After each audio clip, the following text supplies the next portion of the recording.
Welcome to the Vision Profiles podcast. Join us, dedicated Apple Vision Pro users, as we dive into everything from hardware and software to apps and the latest updates in the world of Apple Vision Pro. We've got all three of us here tonight. That's pretty cool. I'm Marty, a faculty member at a Midwest university, podcaster, and an Apple product fan. And I'm Eric Bolden. I work in IT, but my interest is in finding interesting ways to share content, currently photography of plants, birds, panoramic sequences, and hopefully in another day and a half, maybe 2 days, I will find out if eBay is a good source of Apple Vision Pro devices. Ooh, risky. And I'm Daniel Burkholder, a software engineer and technologist currently engrossed in generative AI and AR/VR technologies. And you should definitely trust buying on eBay. No sarcasm implied. All I hear about it in Reddit are people saying, you think this is a good idea? And people are like, no. I've bought and sold many hundreds of thousands of dollars worth of stuff on eBay, and it is kind of playing the game of like kind of just sussing out what's real and what's not. Usually the higher the price, the more real it is. Which, like, you know, that kind of goes for everything, right? If it's too low, it's too good to be true, then right. But you can still fall into those where it's like you're just buying the box for $3,000. So, yeah, I tell you, Daniel, I like how you risk Eric's money. I don't know. But Eric, you are getting a Vision Pro 2 on eBay. Is that correct? Is that what you're... He doesn't get the... There's only one. It better not be a 2. Yeah. Everyone's a comic. No, he's getting the Vivo Vision. He's getting the Vivo Vision. Yeah, we'll talk about that later. Go ahead, Eric. I'm sorry. Next week, I'll be showing up. I'll have a cardboard cutout, and that's what I will test everything in, and we'll let you know. Well, good luck to you. Anything else new in Apple Vision Pro world for you guys? Not in Pro world. I got iPad Air, though, the other day. That's pretty cool. Okay. The new one? With the M3. Yeah, with the M3. Yeah. In Starlight. Ooh. Good color choice, actually. I'm very pleased. Yeah, I was actually somewhat Vision Pro related. I have found some interesting things like, are you guys familiar with the app GoodNotes? Yeah, sure. Yes. Yeah, I like that. Yes. I was AirPlay mirroring the iPad into the Vision Pro, and I realized that when I opened GoodNotes, it was actually like a second screen experience. So like normally you'd expect everything mirrored, right? Like if I'm on the home screen, it's everything. But then when I opened GoodNotes, it was just the note, but like the main UI and everything was still on the iPad. So it was kind of like this dual screen kind of experience, which I thought was really neat, because I was like, before, like when I first got the Vision Pro, that's something I actually kind of wanted to do. I wanted to, like, you know, I had notes that I was doing on there. I would like to just see them up there. So now I kind of do have this dual screen experience with GoodNotes on that, and that's pretty cool. I don't know if there are other apps that do anything like that. I bet you like Notability, you know, another really popular one. I bet you that one does too. But I thought that was interesting because it just kind of gives me CarPlay vibes too, because I often will do like dual screen on CarPlay as well, or like my phone's here up in my field of view as well, but then CarPlay is here next to it, so I kind of like dual screening apps basically. So that was cool. That was cool. I'd like to see some of that like kind of, I don't know, grow, or just different ideas around it would be neat. But yeah. Well, I mentioned this before. I'm definitely going to try that. Go ahead, Eric. I'm sorry. Oh, no, I'm definitely going to try it, because I like having, you know, a notepad or a piece of paper for, you know, writing stuff down with whatever I'm working on. And one of my regrets is, you know, I hadn't found anything I liked within the Vision Pro world. And this kind of is the best of both. So, yes, as soon as we get done, you have an iPad where you can do that with, or okay, and a pencil, obviously. Yeah, I was an impulse buy away from getting one of the new iPads, but I already have two of them and I don't use them enough. So you have a Magic Pencil. I see Eric showing his Magic Pencil. I'm all set. Okay, well, I did some traveling this last week and took my Vision Pro with me. And I had a nice first class nonstop flight from Cleveland to Orlando. That's a good 4 hours in air. And I thought, this is great. I have a nice long trip that I can use the Vision Pro headset for. Well, when I got there to the airport, it was full of spring breakers and I could not find a parking space. So there's cars like circling around like wagons in the Old West trying to get into different parking lots. All of them were full. You needed reservations, which is like unheard of in Cleveland. Come on. But all the lots were filled up and the only people they were taking in were folks that had reservations. So I had to drive home, get my son to drive me back to the airport when I had a different flight. The different flight was 2 nonstop flights. So, then I'm looking at an hour and a half and an hour and a half, maybe 2 hours at max. And I just didn't feel like by the time we got up to altitude, I could take the headset and put it on, enjoy it. And I was anxious because things were all screwed up. Plus, the flight they got me for the first flight got canceled. And they took us all off the plane because of a mechanical issue. And then we waited while another plane came in and we got on that plane. And shortly after we got on that, they said there's mechanical problems here, but we think we'll fix them. So I was the whole time not thinking about enjoying my Vision Pro. I was thinking, even on short flights, I was thinking about, am I going to make it to the next airport in time? And I didn't. So I wound up with flight delays at the second airport that I had to land in. And so the opportunity to use the Vision Pro was just kind of destroyed by the flight experience. Again, I've done Portland from Cleveland, and that's a good 4.5 hours, and that's the perfect setting for me to use the Vision Pro. But I took it, really didn't use it. And so I regret that, because that is one of the joys I have when I travel, and that kind of got messed up by spring breakers. I'm blaming it on spring breakers. Yeah. So that's my travel story and my non-use of Apple Vision Pro while I was traveling. So it's unfortunate. Just a reminder, you can follow the live stream at youtube.com/@visionprofiles, Monday nights at 9 p.m. Eastern, or catch the video later on YouTube or the audio on any of the podcatch services that you use. So let's get into news. No new beta this week, I guess is the best way to say it. How would you explain it, Eric or Daniel? I'm no longer running. 1.4 out. Officially, I'm very happy. Yep.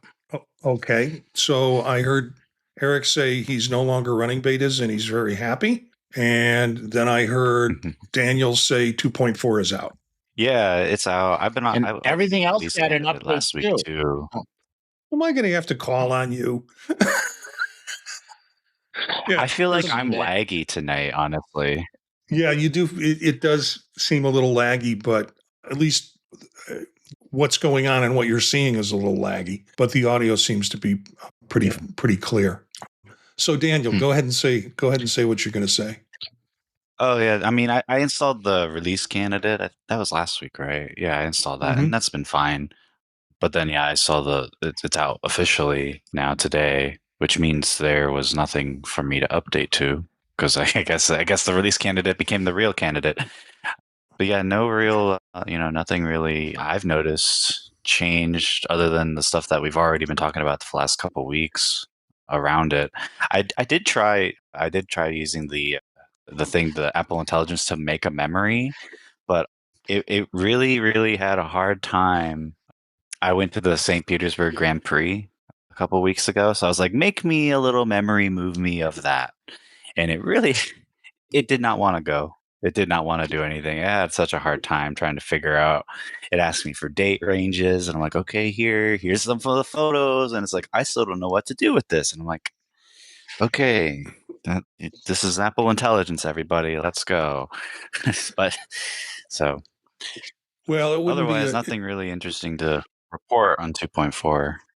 yeah, it wouldn't be a show unless you had something to complain about with Apple Intelligence. Not your That's not true. your That's favorite fair. tool. Yeah. Okay. Eric, what do you got? Well, I mean, not only did visionOS get updated, but everything else got updated as well. So you could update your phones and iPads and computers and TV. The only thing that didn't get an update was the watch, which had an update for just a few teeny bits of time, and then it no longer had an update. So I would wait just a little while before trying the watch until they get that worked out.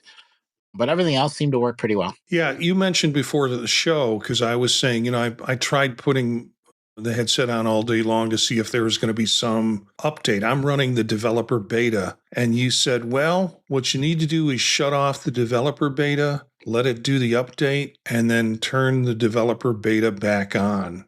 And it'll then run the developer beta properly. So for those of you who are sitting on the developer beta and waiting for the update, maybe shut it off. Go ahead and do the final release of 2.4 and get that stable. Then go ahead and add the developer beta back if you want to get into that trip. But that's not a thing for Eric. You said you were happy without running any betas. Well, we have no betas are good. Oh, I dig betas. We have in the show notes, you will find a bunch of articles about the release of 2.4. So if you want to know what's added in that in terms of Apple Intelligence, and actually, when you read the list down of what is possible with Apple Intelligence on Vision 2.4, it's really weird because some of the people who were championing that Apple Intelligence is horrible, it's never going to be there, and then they lied to us. You know how Tim Cook flat out lied to us? They were writing articles like that last week, and then this week they're writing articles about all the things that are in 2.4 that are Apple Intelligence, and isn't that cool? So take a look at the articles if you want to see what's involved in the 2.4. This is the full candidate. This is the non-beta version that is done, complete, and it contains Apple Intelligence in the Vision Pro setup. So, and Apple actually does a nice job with that on their own website. Talking about writing tools, image playground, smart reply, natural language search, curated spatial content, and then the Apple Vision Pro app. New enhancements with guest users. So yeah, that's all coming out of Apple's newsroom. And then, of course, this is the infamous Mac Rumors picture that they put on all of them. And they talk in this article about Spatial Gallery and Vision Pro. And then Road to VR does a nice job of showing examples of how these all fit together in terms of that.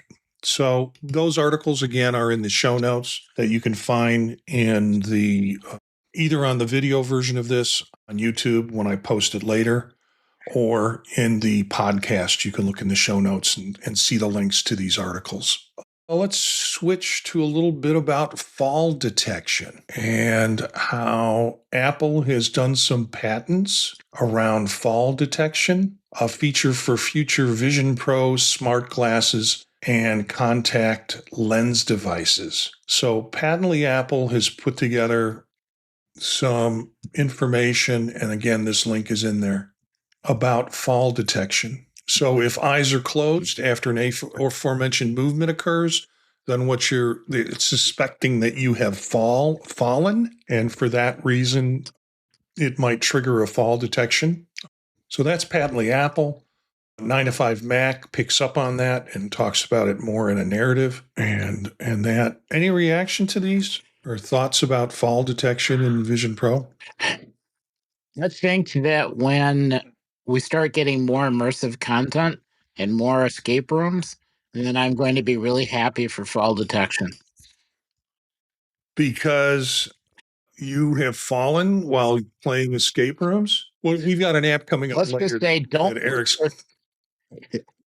that Eric's going to talk about. don't put your escape room in the kitchen, especially not when you're making soup.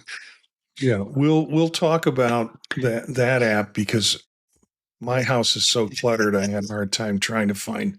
It's cluttered because of the trip. My office, which you can't see, is got like surrounded with tables with cables on it, and I'm trying to resort through things back around here.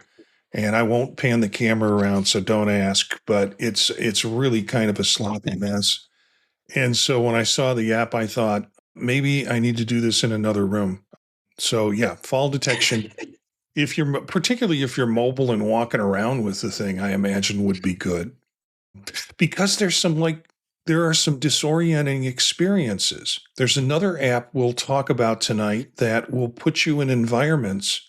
And I really like this app. I want to say that up front, but we'll save it for the discussion. But one of the environments that it puts you in is at the top of a large structure. And if I turn around, all you see is like space behind me. And that kicks in my vertigo. So it's probably not the best thing for me. I could very well have, it's the possibility someone with vertigo in some of these environments could fall as a result of that. And not just this app, but other environment apps where you have that kind of distortion of height and distance. So yeah, fall detection, I think, is probably a good thing to add to it. Yeah, it's something I never thought of for this class of device, but makes a lot of sense, especially since you're you're going to be prone to falling or running into stuff. Yeah. But my mind really went a little more dystopian, and I'm like, what other things? Like my mind immediately went to horizontal gaze nystagmus tests. Getting DUI'd, right? Like on the side of the road, checking for DUI. Like, could the Vision Pro check if you have your DUI? Is this a particular need that you have, Daniel, personally, to make sure that you're sober when you drive? Don't blow into your don't blow a tube into your ignition. Instead, put a Vision Pro headset on and see. That's your test. Yeah, and just kind of blow like up into the fans, and that'll do a breathalyzer. All right, so a couple of things on fall detection, and then anything else on that, guys? I just think it's interesting that they're adding that in, and obviously the device, and it's going to be using some of the sensors within the device to be able to do the detection with it, and the device has got the sensors to figure that out. So. Next article, I think we've sort of seen something like this before. This article came out just a couple days ago, but visionOS 3 features that can turn Vision Pro into an everyday device. And I'm reading the first line of the article. Vision Pro has been a flop, plain and simple. And I, the author of this article, will explain to you, as senior editor of Macworld, what I can do and what Apple can do to make it right. So the idea of productivity, which I think is an important aspect for, I want it not to be just an entertainment device, but to really be a productivity device. And the author, go ahead. The author brings up, like, I go through it, and it's like for every two good points that I agree with, then there's a third one that I'm like, what is that? Like the window management, right? It's objectively needs improvement, but that's also kind of in Apple in general. They need window management improvement in general, like even on the Mac. He makes a good point. Why not make a window follow you around, like in that YouTube app I mentioned the other week? Or why can't you snap them together and like maybe leave them and they'll stay anchored instead of having to reset and fiddle around to hop between different ones? There's a lot of like, yeah, you're right. Like it is bad. Typing is awful. ultimately. And then there's some others. It's like, well, why, the mail app could have been me opening a virtual mailbox to check my mail. What? No, man. No. So that's Oh, where I mean, like for every two, he comes up with something unhinged. yeah. So like a real mailbox. I mean, or a virtual mailbox, Yeah. like that's hanging outside my house. Yeah. Yeah. It's like, oh, I got to check my work email box. I'll just go to the work one and I put in my office and open it up like a real mailbox. It's like, no, and I'm going to pull out my messages and like throw them in the shredder. Okay, actually, that could be very therapeutic. Yeah. Yeah. But every time you open up your mailbox, it's gonna come and say, "You've got mail." I don't want that. Oh, yeah. Oh no. I can have a dozen browser tabs and 10 different applications open, and then they all occupy the same 27-inch monitor. And when I want to not be working, it's as simple as not looking at my monitor. Vision Pro needs a solution for this. Apple needs to let multiple applications run applications live in a single window stack that you can flip through. Actually, as a heavy tiling window manager user on the Mac, I mean, yeah, I could see that, but I don't know how you'd work through that with hand gestures. But if I did have a keyboard like paired, then I could see doing that and being able to flip through things much easier. Frankly, what's it called? Stage Manager. Stage Manager for the Mac, and I think is insane. I who uses that? I don't know. It makes a little more sense on the iPad, but imagining Stage Manager on Vision Pro actually could be a thing and be usable there. Maybe we'll see that at WWDC. Who knows? Well, I'm thinking when he talks about stacks of windows, I'm thinking of what I don't know, time capsule or what is the time backup? Oh, yeah, maybe time machine. Yeah, and Time it's like machine the window thing cascading to and from you. cascading through. And so kind of that format or structure might be interesting to see in Vision Pro, where you could kind of just flip through the pages until you get to the one you want. Yeah, you need a real clever gesture or something to do with keybinds. Like maybe it's like a wrist flick or something to like swap through them, right? Because like otherwise it get real fiddly trying to like move these giant windows like giant Rolodex pages to flip through them. Well, I really like having multiple virtual displays. So I have a work machine and I have a personal machine. And when I want to do personal stuff, I just use that virtual screen and display, and all the stuff I was working on pops up. It's there. I work on it. When I need to get it out of the way, I close that, open up my work virtual display, and then I don't have any confusion. I don't mix stuff back and forth. If I see it, it's okay to work on stuff. If I can't get to it, then, oh, I'm in the wrong spot. Plus, then I still can have tutorials running in the background, floating around, in a window above the screen.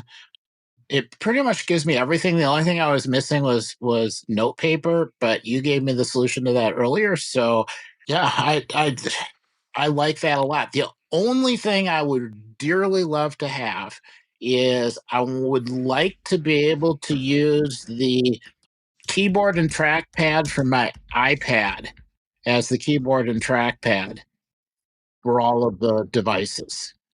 That would be perfect. It's light, it's portable, I can carry it around, and it doesn't work yet. Yeah, there's no reason it couldn't either. I mean, that's just hand. I was just wondering, Daniel, if you needed fall detection because you were back in your chair. Just visualize it.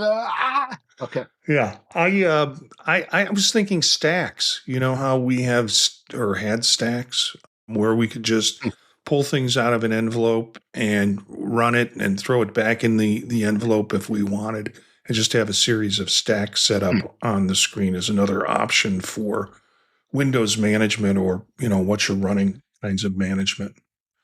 Article goes on to talk about gaming and, well, first to talk about 3D video. And his first complaint was that it should be so ubiquitous that two or more people can watch things together in the same space. And I don't know how that would work. Apple could start by allowing two people wearing a Vision Pro headset to see the same virtual screen in the same environment. Can't we do that already with FaceTime calls? I don't think I would call that the same. I think what he's kind of proposing is two of us in the same room and with headsets on, and then our mapping of the room is shared, like ad hoc. So we both have the same spatial map of the room. And then with that in sync, we can like say, hey, look, we're going to position this window over here, above wherever, right? And then we both are tracking it and have all that in sync. I think that's more what he's proposing, which almost has to happen at some point for any of these devices to get more mainstream use. Mm-hmm. And you would see Meta demo something like this when they were showing off the Orion glasses. They had to like set up to play a little Pong game with like a QR code, right? To like I imagine to map and know where they were in sync. So then they could play the virtual Pong game. But I'm thinking it's like that, but to the far extreme with the whole world map being in sync between the two ad hoc, like on the fly. Because I think that's like that's nope, I lost my train of thought. Well, yeah, I get what you mean. So you're looking at some kind of, would you use AirPlay or how would you connect the two headsets to be able to have the same field? Would someone sort of be the lead projection and the other one would have kind of editing or moving capabilities of the windows? Yeah, it'd have to be like this. It'd have to be like a mesh network of these devices you'd use like AirDrop, same underlying like backbone for AirDrop. And then it'd have to be pretty good about being tolerant of people moving in and out of the space too without being disruptive. Like if I walked out of the room, it can't suddenly, screw up your synchronization. It would be really disorienting and jarring. But then when I walk back, I should be able to like get in sync with you as I come back in and to any changes that may have happened. I think it's just would be more of a how do we authorize and create this like mesh network on the fly, which you're already kind of doing that with virtual display. And then it's just, I think, a matter of just data synchronization. I mean, it's a video game world, ultimately, what's going on behind the scenes. So I think video game rules in terms of like scene synchronization start to come into play, and you can probably use techniques like that to put all that together. Sounds interesting. I think we're thinking about his article more than he did. Yes. Actually proposing potential solutions to make that happen and what would have to happen in order for his dreams to come true. This is the kind of the big story of the week is this Vivo Vision. And we have quite a few articles on maybe four articles on this, again, available in the show notes. And this one comes out of Mac Observer. I think what was most disturbing for me about looking about these articles is they're like, see, it looks like Vision Pro, but we don't have any information about cost. We don't have any information about cameras. We don't have any information about displays, but supposedly it's coming out mid-2025.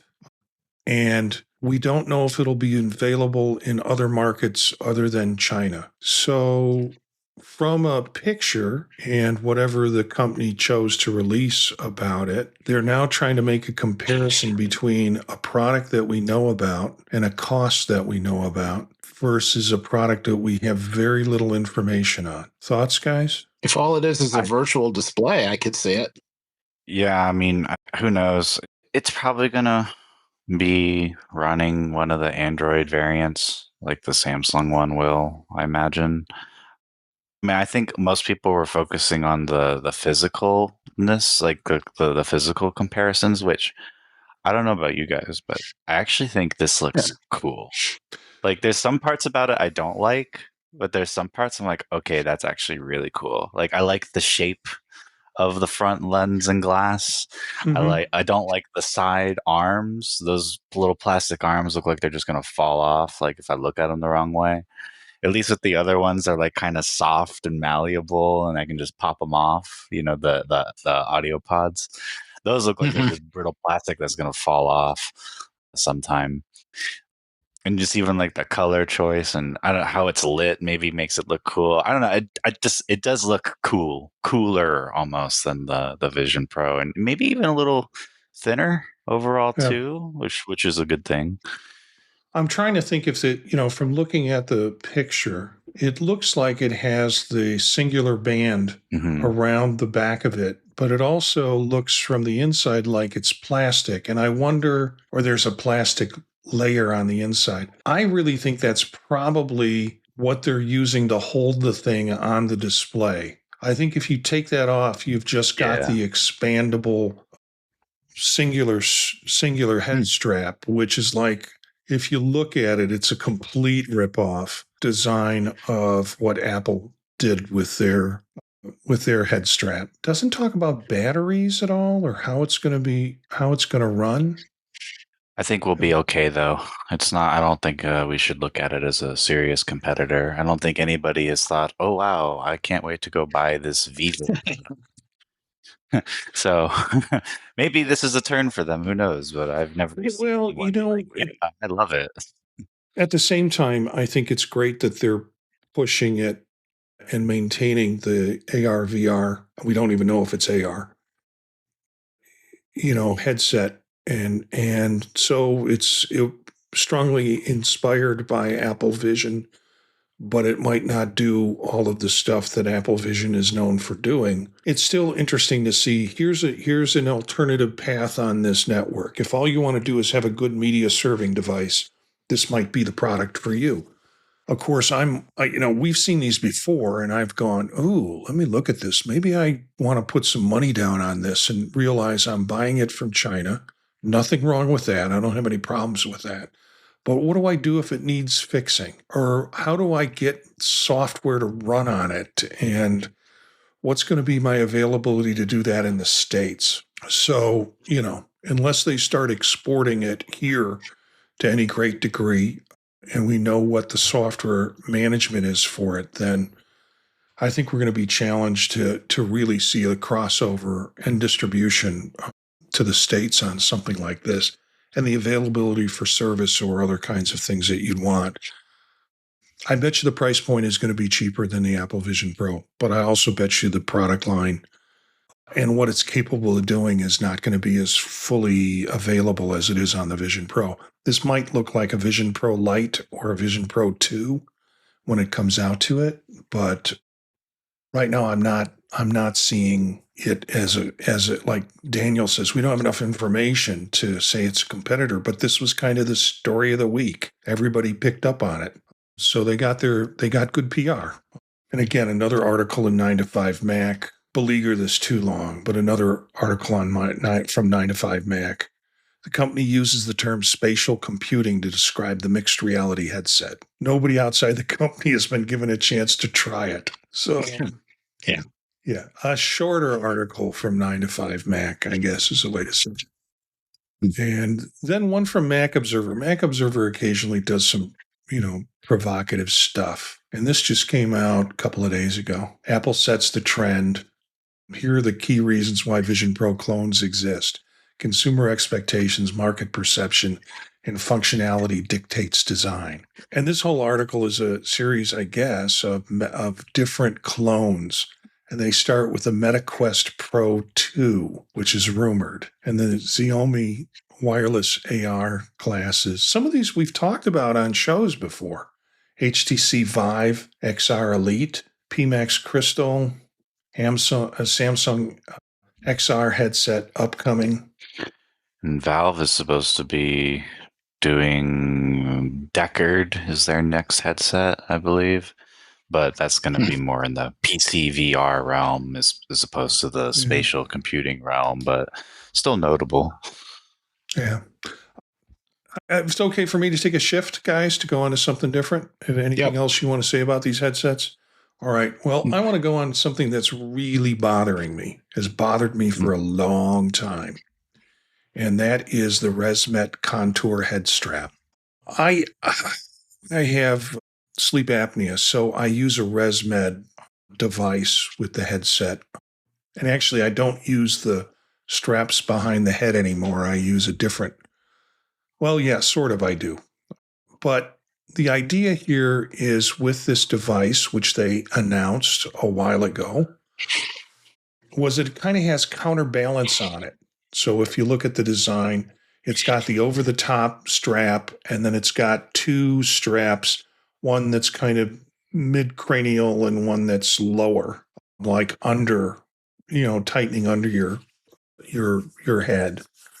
And so I think they talked about different kinds of weights that you can add to it, or counterweights to the 3 adjustable straps. And here's the trick. Here's the thing that really gets me. I have been searching for this for a long time. It's in the Apple Store. It's never available in the Apple Store. You can't ship it. You can't go to a store and get it. At least in my area, it's not available. If you go on the ResMed site, they're not selling it on their own manufacturing site. So what is this? There are people who have gotten it. In this case, Apple Insider got a bit of the product and tried it out and did a nice review here of it. So the review, I think, is pretty cool.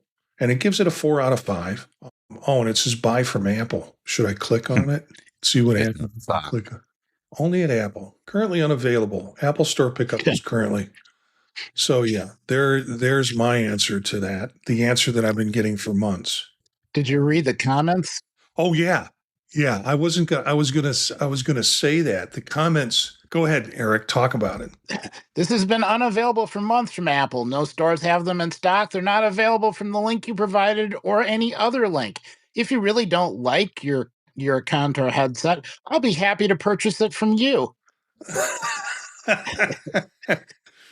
Yeah, lots of the comments were, there were a few comments, this is really good. And then most of the comments were, I can't get it. So why are we talking about it? Why is it not available? And they even address that in the article, and they say, oh, well, this is very cool. However, we know it's on limited supply, and ResMed says it's because there's such a demand for it. Well, frankly, you guys are cranking out CPAP machines all the time. I can't see why you can't fix the production line on this and get it going.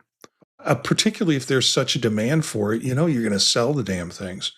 So that's my thought on it. I would be anxious to try one. I have been, and even some of the comments are saying, if you use the dual strap thing, the Belkin that goes across the top of your head, and then you use the solo band, that's what I've been using, and that works for me, and it works fine. So I'm, you're losing the opportunity to get more money from me by not having these things available. Yeah, it's disappointing. Yeah, because I've kind of come around to, I want to try it too. Yeah. Just mostly for the counterweight idea. Yeah. I'd like to see how that changes things up. And Eric, I did check eBay. There are none on eBay. But I did actually, I didn't think of this before, but I did just message a buddy of mine who works at the Genius Bar. Maybe he can hook us up. Maybe, I don't know. We'll see. Yeah, that's a sure way to get fired. Hey, he brought people to give the company more money. I don't know. give ResMed more money. Oh, that's it. So that was a little bit of, when that article came out, it's like, wait, I got to read the review, and then I've got to read the comment section. And the comment section was just parallel to my experience with it. Another article, we've got like 2 more short articles here, and I think I just lost it.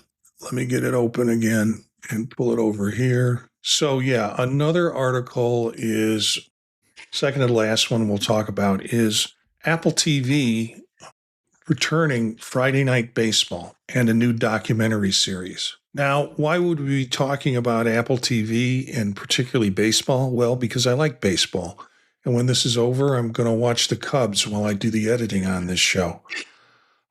But particularly from what I've heard, and I haven't seen it yet, but from what I've heard, is they're making some really new advancements with MLB and the MLB app on Vision Pro. So you can get things like ball trajectories. So they open up like a 3D version of the park. And when somebody hits it out of the park, they can show you the ball trajectory on it in a smaller version of the park in front of you. There's just some, and the stats that are available, they can run simultaneously with it on the app in ways. I think it's cool. I think, and we've talked about this, how to expand it into the sports realm in Vision Pro, and I think this MLB Friday Night is an opportunity for Apple to play with those things. Did you see that there's a new immersive film for Friday, April 4th? No. VIP Yankee Stadium. I sent the link in chat. Oh, well, I hate the Yankees. But it's the stadium. Let's face it, they buy their team, and they win because they have lots of money to buy their team. So, yeah, I feel the same way about the Dodgers, so. Well, I'm kind of hoping that from the name of it, that they're hoping to visit as many stadiums as possible, and that's just the first one. Eric, have you been to Wrigley? Outside of it, not in it. Totally different ballpark experience. I mean, almost, I think it feels like Fenway with vines. Yeah. It's like, it's this old traditional ballpark, but every seat and every view is wonderful from it. So you really feel like you're in the game because of the way the park is set up. So anyway, that's my riff on baseball. Dan, you have anything to say on that, or?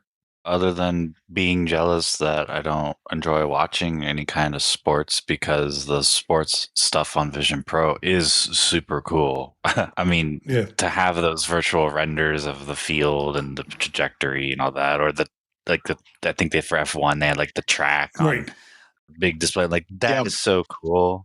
That's cool as hell. I wish I was interested in it.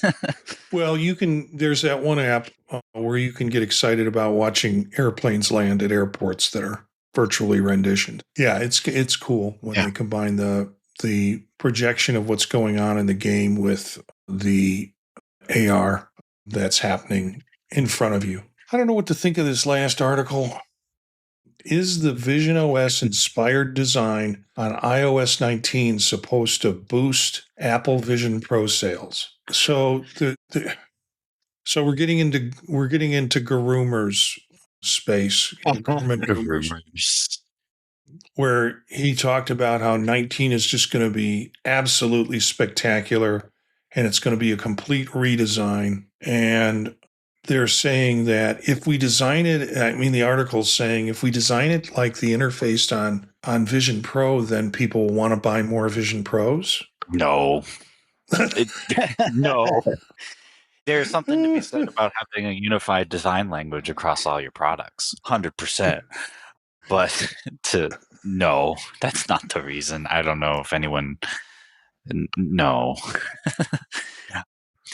And frankly, if it is a more like kind of like some of the renders and concepts are like circular icons instead, I don't know. That feels odd. Some of the other render and design leaks I've seen, they seem cool and fine. I don't know. We'll see. We only have March, April. Okay, we have a few more months till dub. So we'll see then. But I just hope it's not too out there, honestly. I mean, I think seeing a more visionOS, you're going to see a lot of visionOS elements in it for sure. A lot more transparency. Windows Vista Aero Glass is coming back, baby. Let's go. I'm all for it. All the Gen Zs out there will be like, Frutego Blue, or what is it called? Like Frutego Aero or whatever. It's coming back. No, it's like I just fruit wish Mac. something like that. I just wish somebody would produce a good database for Mac, something that is like Bento. I mean, I want something as like Bento used to be when it was Bento, just a simple relational database that I could run on my Mac. And maybe you guys know something and I haven't figured it out yet. There's always ProView's Panorama. I'd like I mean, Table Plus. That's my favorite database Mac app right now. yeah. Well, the thing is, I need one like every once in a while. And the once in a while to me doesn't constitute a subscription. And, I just would like to buy the thing. And so I don't want to go to cloud-based database services because I need it for a project or for a conference or something where I need a relational database for a short period of time. So Bento Are you a used to do that for me. user? Yeah, I am. Yeah. Oh, Table Plus is on SetApp. Okay, I'll take a look at it. That's good enough. I'm already paying for SetApp. Yeah, exactly. Yeah, and after this conference I went to in Florida, somebody wants to use a project management system. And we tried to use, she suggested Windows Loop. And okay, Daniel, that you can't see, people who are listening to the podcast can't see Daniel's grimace. Just never heard of it, and I've heard of like all of them. Yeah, well, I didn't hear of it either, but apparently her university has given they have a license for it.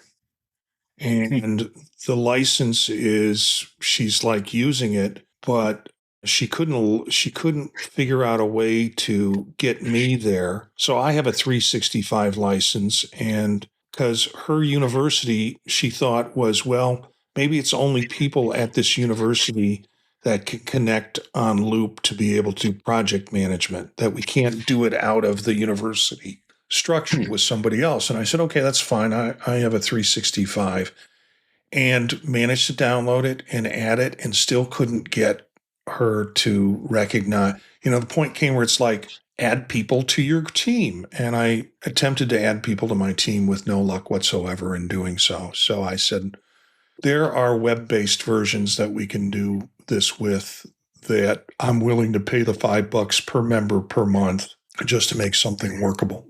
So, and this looks like Notion, honestly. Yeah, and then somebody suggested Notion, and yeah, I could do that. I still have to figure out how to do that for project management, but That's a lot. Yeah, I don't need. I want something that's ready to go, and then I can just punch stuff in and it works instead of figuring out how to set it up in a system. We are moving away from probably the thing that is the funnest part of the show for many of us, and that is the apps. So let's talk about apps. And I better check the app section here to make sure there are no surprises. But it don't look like it. It looks like we have 3 apps to talk about tonight.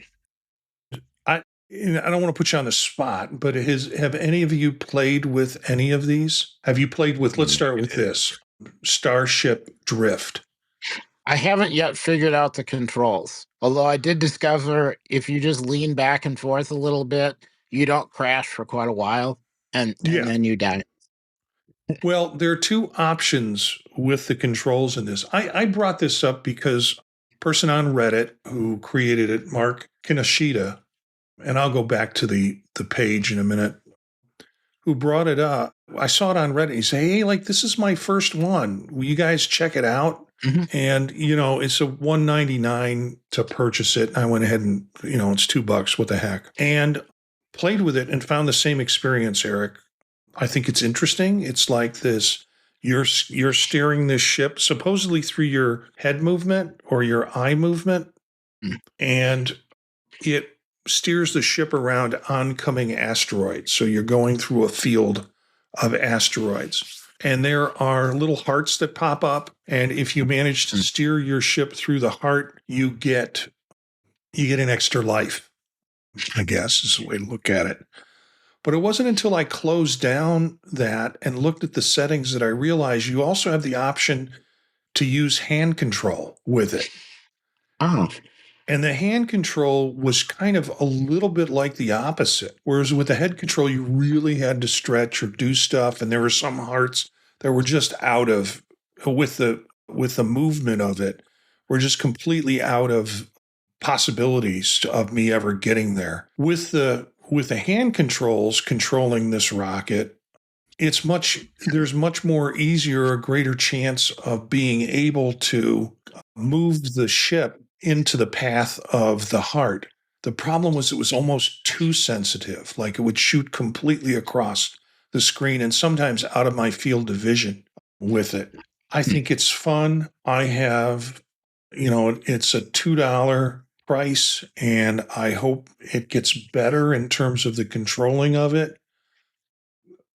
But, I've spent $2 on worse things, and I really hope that he continues to address some of the problems. This being his first app, for me, it was pretty impressive. It's that first-person shooter sort of feel, but you're driving the rocket ship as you do it.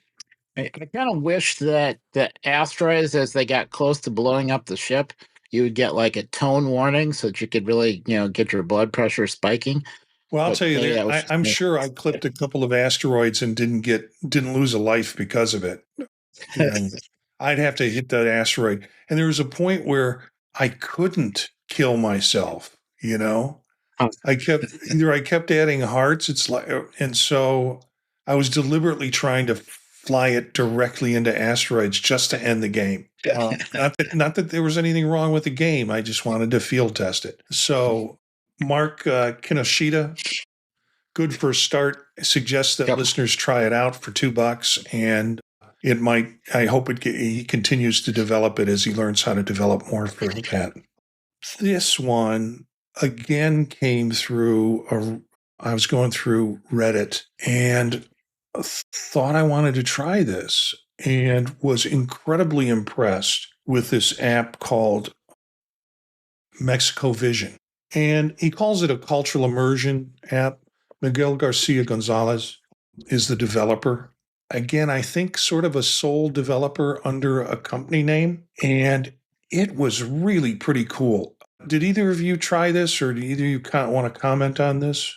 No, I haven't downloaded to try later though. It'd be cool to see that with like other countries too. Yeah, it was well done. I liked the basic info cards and being able to bring up a picture of whatever you're looking at. The sound integration was really nicely done.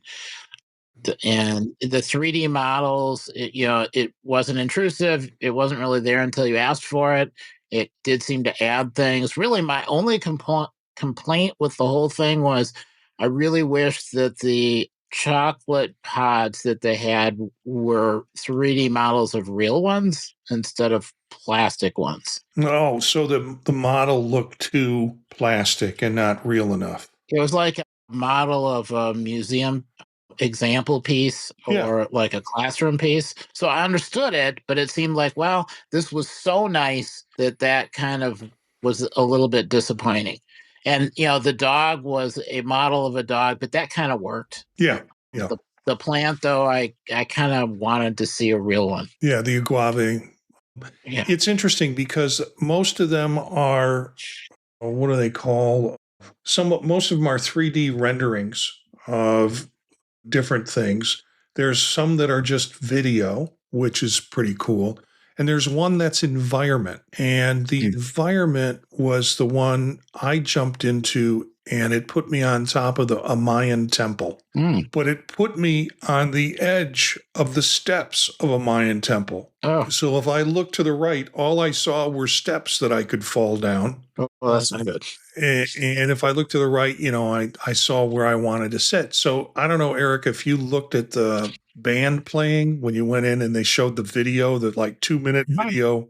Yeah. Pretty cool. A guy a guy acquired or did some things with drones flying over temples and flying around. So it was kind of aerial photography of places. And then it had the Day of the Dead band, which, skeletons, mariachi outfits playing music. And then it had the little chihuahua, which I thought was pretty cool in terms of a rendering. of the Chihuahua. But yeah, I would have liked to have been placed a little bit more securely away from the edge of the steps for my vertigo with that. I really like this app. I mean, in terms of there's a switch, you can switch it to Spanish. Now the audio is all in English, but the displays and the choices of where you can go can be switched to Spanish only. And that's kind of effective. It does give some good cultural representation of places around Mexico, and I enjoyed it for that reason. I got on Blue Sky to find out that I have people who have been following me on Blue Sky, tech people, which is cool because they're hearing us on our shows and they're picking us up and want to follow on Blue Sky. And I haven't played with Blue Sky as much as I wanted to. So I got on and sure enough found this guy on Blue Sky and then sent him a message and said, hey, I like this app. We're going to talk about it tonight. He has a couple of other apps, one which is like a art museum. It's Museus or something like that. So again, really kind of nice, immersive art museum that with pictures and stuff that you can engage in. There is a Maya Gallo option in the Mexico one where they have quite a few of her pictures in it. So I went ahead and got the Museus, and he does one called, it's basically space. And I went ahead and downloaded the space apps, the space app, which is planets and all sorts of things related to space. These are free. They're all free, but you can donate a cup of coffee. They have 3 levels of donations, and I just went ahead and donated a cup of coffee for each of the apps because hell, people who produce this stuff need to get paid for their work. And it was a really good experience with that. Last one, I have to admit, I haven't fully tried. Eric apparently ran into some soup with it. I don't know if Daniel, you have, but this is Frost Loop. Eric, you're up.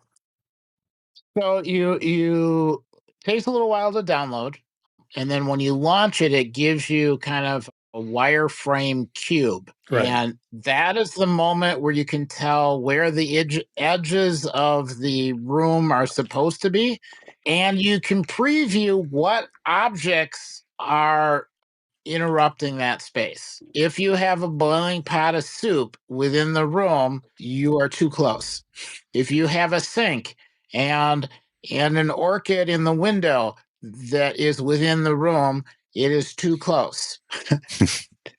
Just be a little careful of small objects and stuff like that, because there are interactions at all different levels of the room, looking under the bed and up a little higher and reading signs.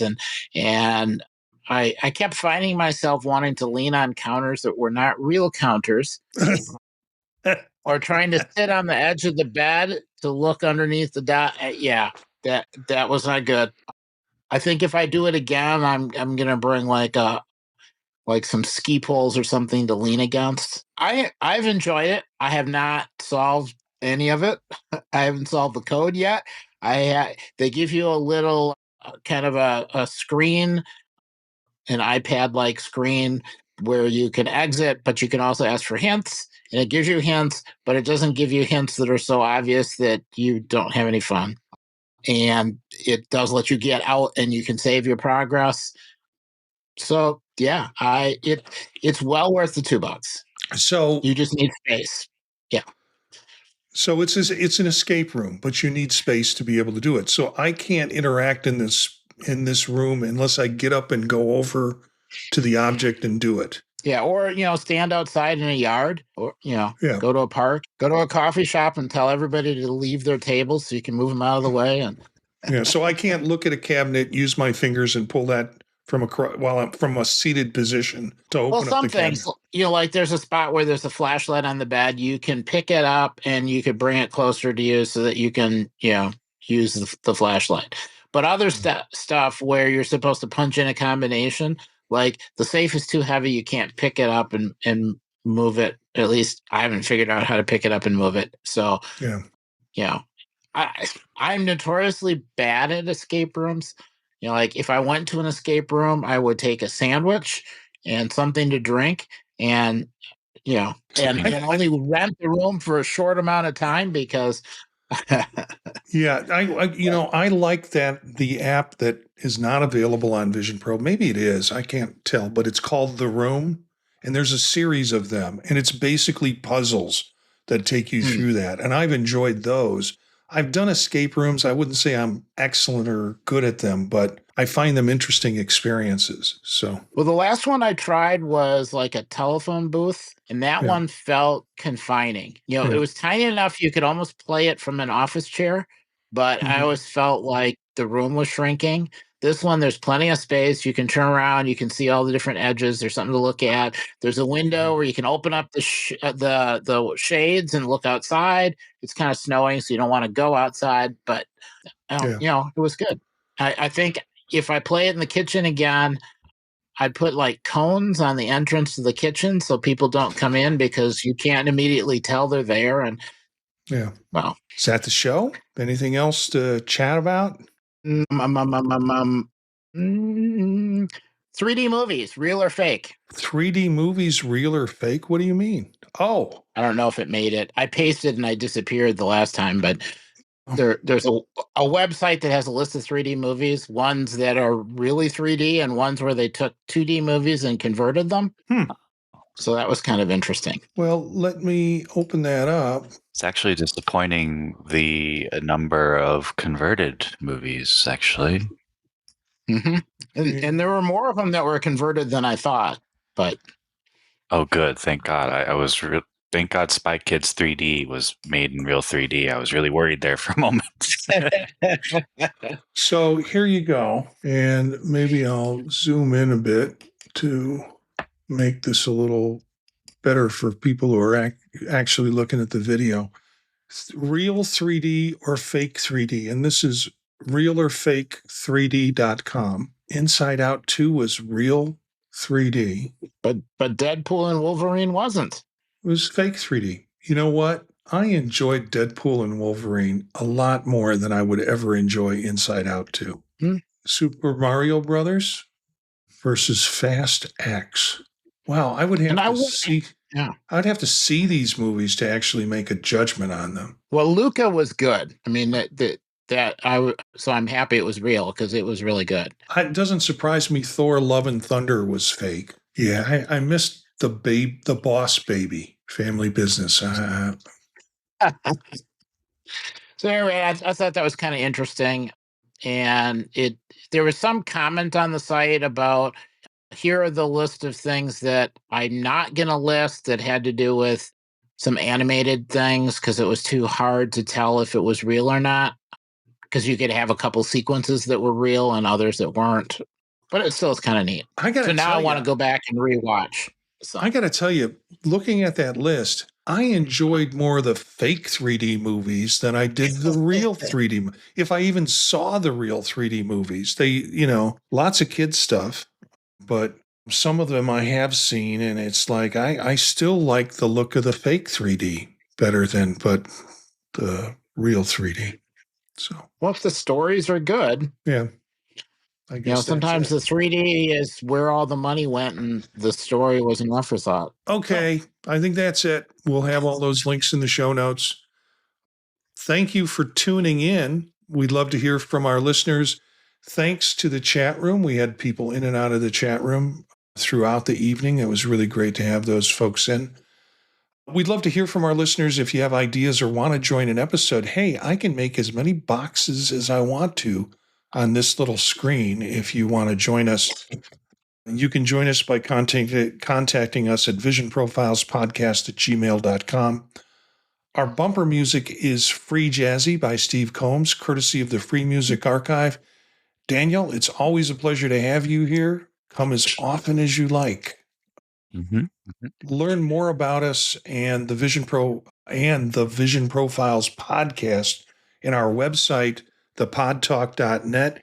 Hey guys, where can folks find you besides here on Monday nights? EA Bolden at techhub.social, or Tuesdays on Mac Voices. Yeah. Daniel, any special place for you if people want to connect you? Not not really. I mean, sometimes, I mean, I guess technically you could find me on LinkedIn. Okay. That's about the only social thing that I know of that I would actually look at. Yeah. Apple Intelligence and social media are Daniel's two least favorite things, I think. Mhm. You can find me here, of course, with Eric and Daniel and other fun folks. Tuesday nights with Chuck at 8 p.m. on Mac Voices Live. Wednesdays with the Old Mac Gang. Whenever we manage to cut a show with my son on a podcast called Gear Up and Go. Thursdays with Dave Ginsburg at 8 p.m. Eastern Time, streaming with In Touch with iOS. And I have been dropping in on the Mac Show on Fridays. So that's through the British Tech Network. And they've been kind enough to make a space for me there. You can find me directly at Gencius, Jencius, at bluesky.com. And that's where most folks are connecting with me nowadays. Spread the word to other visionaries. Thanks for listening, and we'll see you next time.